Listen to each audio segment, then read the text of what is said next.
Hey y'all, it's Emma, and this is an abnormal video for multiple reasons. One, I'm vlogging, not a vlogger. Two, I found some footage on my hard drive like a year ago. My friend Brian and I filmed an album review of Scotty Sire's album Ruin Your Party. He's a YouTuber who I really love and watch his videos on, and he's trying to transition into music. So like I said, this video is like a year old, but I thought it was pretty good and pretty funny, so I wanted to put it out. But I hope you enjoy, and I will see you next Tuesday with a new video, but enjoy this throwback. Whoop.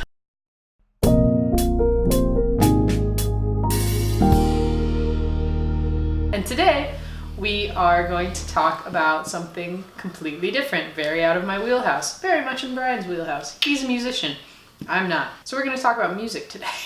Woo! I am a big active YouTube watcher, and within the last month, one of my favorite YouTubers put out a musical album. His name is Scotty Sire. It is called Ruin Your Party. And we listened to it, and I thought we could provide a really interesting perspective on it because I'm a fan. I almost said fangirl. Not to that extent. I'm a fan of Scotty. I'm a 22-year-old man. I'll be a fangirl. You can fangirl. I cannot. And so, as a fan of Scotty, I was obviously going to listen to this album because I want him to be successful. And I made Brian listen to it because, well, Brian's like kind of a newer musician in terms of writing and producing and stuff. So I thought a more educated perspective would be interesting to contribute to this conversation. So we're just going to go through the album track by track. I've got more to say about some of the tracks than others, and something that we really wanted to emphasize is, Scotty, if you ever see this video ever, I like your stuff, and I'm being critical because I like you and I want you to get better. I think both of us actually see a lot of potential, even in the weaker moments, because this album is strange because it was got old songs and new songs where he wasn't really taking it seriously, and then songs where he obviously is taking it very seriously. Yeah, and based on the vlog too, he talks about how some of the songs are last minute, and maybe we're totally shooting in the dark. Yeah. But I feel like it's kind of apparent which songs are slung together, unless we're totally wrong, in which case, sorry. I'd love to find out. I'd love to find out. So we're just gonna go ahead and do that. So first song on the album is Awkward, and it's a good song that doesn't belong at the start of the album. Yeah, like I said, don't know music that much, but I want the first song of the album to be like a banger. Yeah, or at least captivating. There's a few ways to open an album, and opening it with like kind of a chill, just catchy track that doesn't really go anywhere is not the right way to do it, I would say. I mean, this album is just all over the place. As far as organization, there's not really any sort of cohesiveness. That we can see. Yeah, and I don't think there was really that much thought put into the flow of the album as a whole. Is okay, but it does make it a little difficult to sit through the whole thing. I think it was kind of edited like a vlog. Interesting. Where it's kind of just like all over the place, but you just put it out. Yeah, just because like, you have to put something out. Yeah. I mean, he's very used to that style of editing. So. Awkward, it's catchy, it's got a fun beat, it's fine. Not an album opener. Not an album opener, and the production, and I think we were talking about this when we first listened to it, the production is a little bit flat. It's just kind of a little, doesn't have the low ends and the high ends that it should, so I think that's one of the ones that probably was done last minute, because it seems like it did not get the time in mixing and mastering that it needed to. Especially because it opens with like, I'm here to ruin your party. Yeah. Which feels like a last minute thought. So the next one is American Love with some features. I heard it before. I think maybe Scotty even put this song out before he announced the album. I think because you showed me American Love a while ago before you told me about the album. Like as he was thinking of putting out an album. I like it. I think it's funny. I think Scotty's got a lot of one-liners. Like my favorite line in the song is, "I'm done, please leave." I say that to Brian when he's being annoying. I'm just like, I'm done, please leave. I think that's a mark of Scotty, is that he's got a lot of really funny one-liners, and I think he kind of needs to choose whether to commit to comedy or like a serious vibe. He was the best part of the track. Instrumental is just kind of the main guy singing the hook did a good job, but it's a very standard pop song. with like rap verses. And Scotty's funny, has great one-liners, but that's about it. Overall, kind of forgettable track, except for I'm done, please leave. That's how we feel about this song. I'm done, please leave. So the next song on the album is called FOMO, and I think this is the first song where Brian actually was like, okay, I'm interested. Yeah. You've captivated me. Yeah, I like it the more I listen to it. One of those songs where it's like I kind of want to show it to people, but I don't know in what context. Because I wouldn't put it on while like there's a party on, but I like it. Yeah, because the subject matter is a little weird. It's kind of... that's a common theme for the whole album, is that it's all about... Most of it's about depression, anxiety, and heartbreak, and all that kind of stuff. Even though some of the songs are, kind of fun, dancey, party-sounding songs, if anybody even kind of listens to the lyrics, they'll be like, what is this? I'm getting sad now. I think you can get away with it with FOMO, though. With FOMO, I really think you can, because it's also funny. It's really funny. And the way I like to... The way I like to describe FOMO is if Macklemore stopped taking himself seriously. And that's early Will Smith. And with little hints of early Will Smith. And that's actually a compliment, because it's just a lot of fun. It's really bouncy. It's really cool. It's got kind of an old school beat to it. And actually sounds like there might be some live instrumentation here and there. I doubt there is. It's probably just a really good producer who has some good samples. But it sounds really cool, and it sounds crisp and kind of a little bit dirty at times, and it's fun. I like FOMO a lot. It was the first time on the album where I was like, okay, this sounds like something cool, something a little different. It's something more than just like a YouTuber putting out music. Yeah. Like, I don't know that I've ever seen a YouTube album, but I've seen a lot of YouTube singles. Yeah. Take Me Away.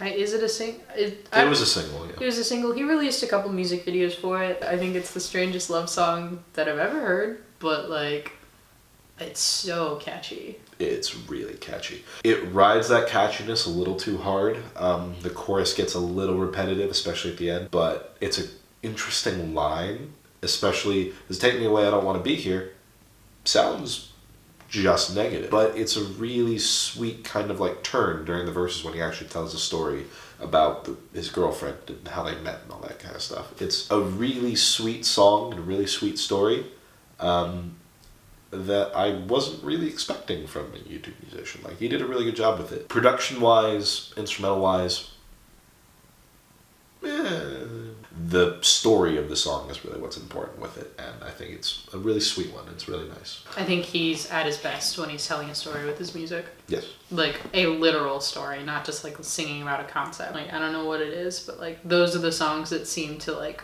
he seems to have a lot more heart in. Yeah. So there's a lot more caution. He takes care of it a little bit better.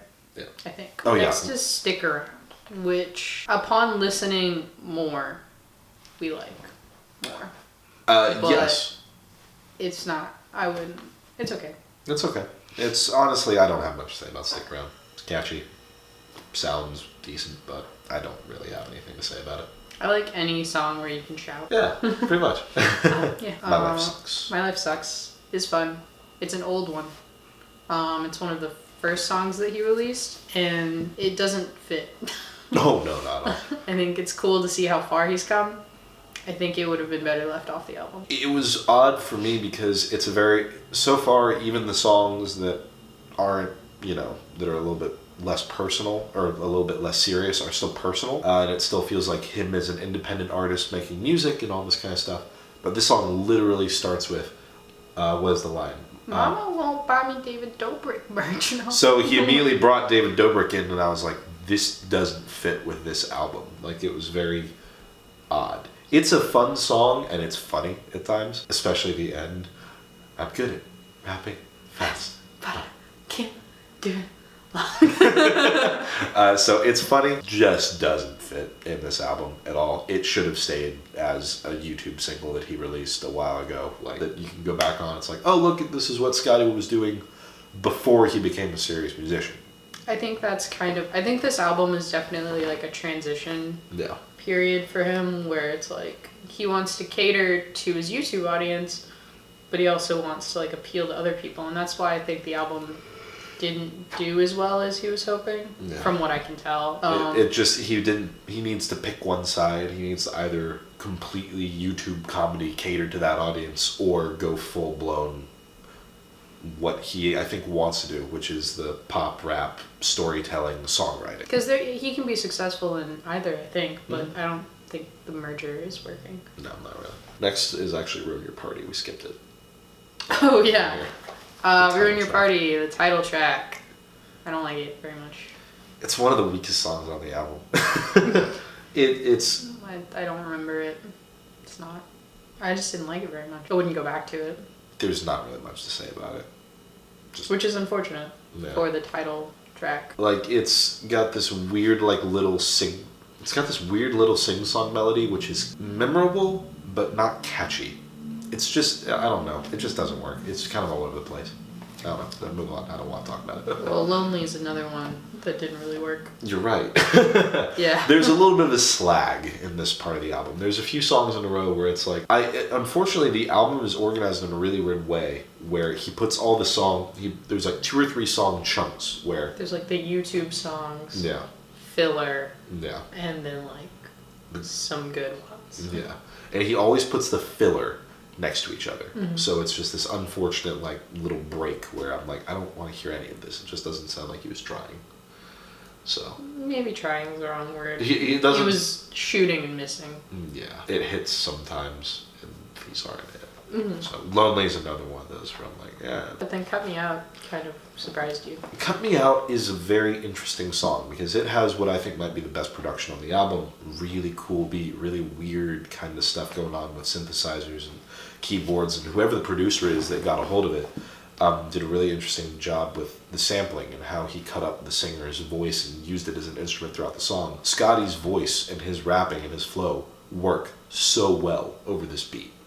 Like the producer and Scotty, whoever that producer is of this track, they need to do a lot more work together. Not with this singer though. Whoever the singer that was featured on the song kind of missed the mark. Not in that he didn't do a good job. I don't know who wrote that melody of the chorus. It's just a little clunky. It doesn't really work. It's the only part of the song I don't like. Keep Scott on the choruses. Keep Scott on the choruses. And that's something we talked about. Whenever Scott is singing, he's the first one to say he's not a singer. Like he's not really. That's probably not his comfortable place. But every time he sings, it's catchy and it's fun and it sounds good. But like whenever he brings on another artist to do the hook, they sound technically better, but it's not catchy. And it doesn't hit as well as when Scotty sings it. I think there might be too many features on this album because I'm here for Scott. Yeah, exactly. So yeah, Cut Me Out, really great production and good chemistry between Scott and the producer. Just didn't like that feature. And then our favorite song, Get Better. It's way better. I think that with a different... Well, I think that Cut Me Out with like a different chorus could have like reached the level of Get Better, personally. I think Get Better almost stuck out like a sore thumb in this album of kind of what are we doing, maybe? No. It is a very cohesive, thought through, well-made, emotionally impactful, catchy song. Yeah, it's one of the few songs on the album where if Brian hadn't listened to it, I would have shown him. I'd been like, look at what this guy that I watch online did. And he sounds like a different singer for a lot of it. His voice is smooth and it's clean and he sounds so comfortable. And we know there's another singer on the track. Yeah, there's another singer. There's another singer on the track, but there's some choruses that Scotty sings and then the other guy features on part of it. But Scotty sounds great and he's got a really good chemistry with the other singer as well. They sound good together. The Weekend Riot, I think is the name. The production sounds great. It's clean, fits really well with the song. Very spacious, lots of layers. I wish he would. I wish this is the track that he would push harder because I feel like if he showed people like this one rather than like, I mean, I get the ones he like advertises on his YouTube channel a lot are Take Me Away. He's in like a bubble with Fomo right now. Okay. He's using that one a lot. Yeah. And I know Get Better doesn't really fit on YouTube, but it's so good. It's a really, really good pop song. So that one sticks out a lot on the album. Like if there's anything I could point to say Scotty could go somewhere, it's Get Better. Like do this for your next album. I honestly think this album may have been better as an EP if he had just like cut his losses. Oh my god! Yeah, if he had just cut out all the filler and just put through like these like 5 or 6 songs, it would have been fantastic. Like that would have been a really, really solid EP. And I always hate it when that happens because obviously there are like professional musicians who do that too. Oh, absolutely. Like, oh, you only had like 6 songs. The 1975, unfortunately, are one of those. Like that album they put out a couple of years ago, some great music, but so overstuffed with just too much. Advice from people who don't really have any room to be giving advice. Yeah. Don't sell yourself short on an EP. Yeah. Like, see what you've got. Like, EPs are a viable option because no one listens to albums. So if somebody's like, here's a collection of 5 songs rather than like 12 or 13, the audiences will eat that up because they can like listen to the whole thing. That's what Dodie does. She released an EP and it was great. Yeah.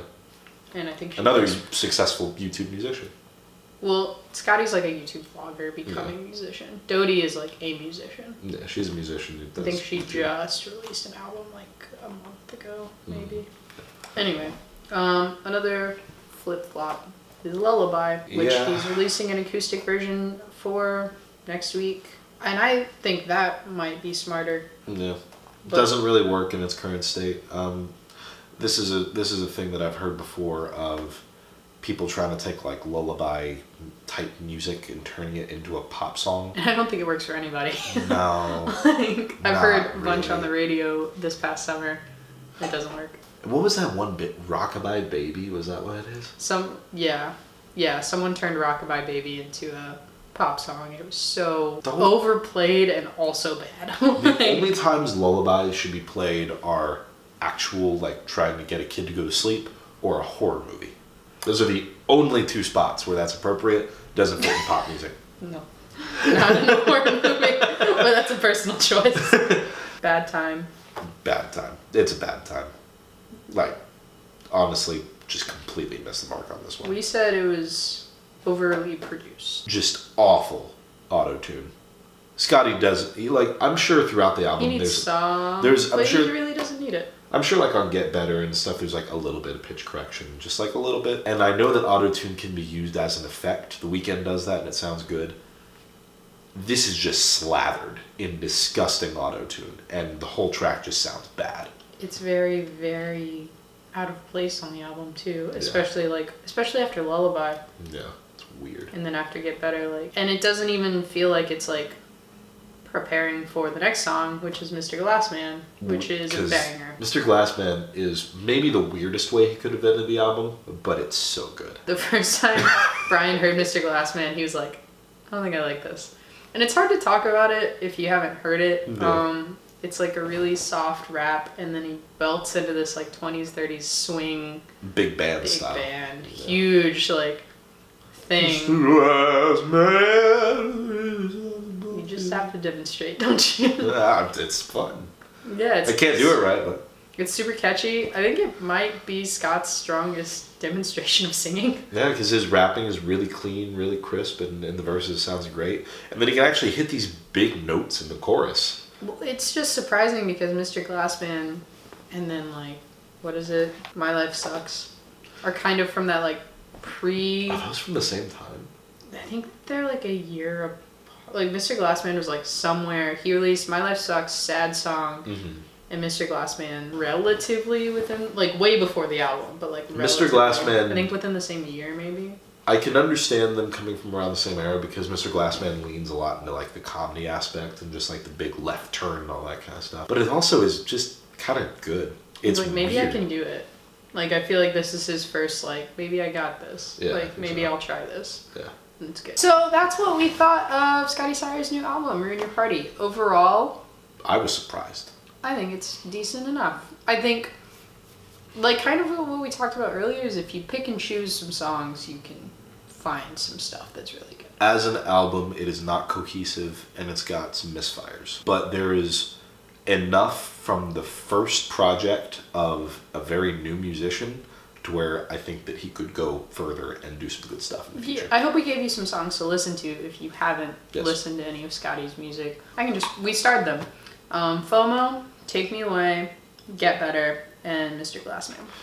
I would say Cut Me Out, even though the chorus isn't great, it's just got such good production, and I just want that. I just want more from them with a different singer. Ryan really liked Cut Me Out. I was not.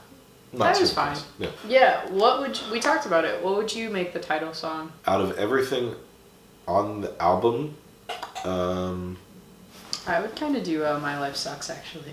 I was kind of thinking that My Life Sucks would be or like Mr. Glassman. Those were, weirdly enough, those were two that like kind of stuck out in the album. And My Life Sucks, like I said, doesn't belong on the album. But if it became the title track, it kind of brings everything together of like, this is what I used to be. Look at all this other stuff. Mm-hmm. Mr. Glassman, honestly, I think might be the one. Because it's a story about Scotty. Yeah. I like that. One of those two, I think, would be a good title track. Not ruin your party, and don't start it with Awkward. Just get Start with My Life Sucks, honestly. Yeah, seriously.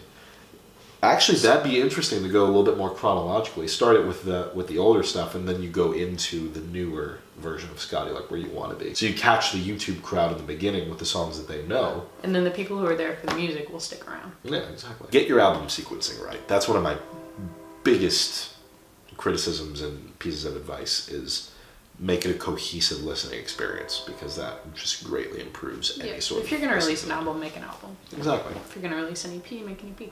Yeah. Scotty's so good at telling a story, I would hope that his like album would be more of a story. Yeah. I'm hoping that if he does this, and I hope he does this again, another record or at least another EP, he'll probably put a little more thought into that. I would say, honestly, because Scott's released a couple more songs since this album came out. Mm-hmm. David Dobrik's Haunted House, and he did partnership with AT&T about straws.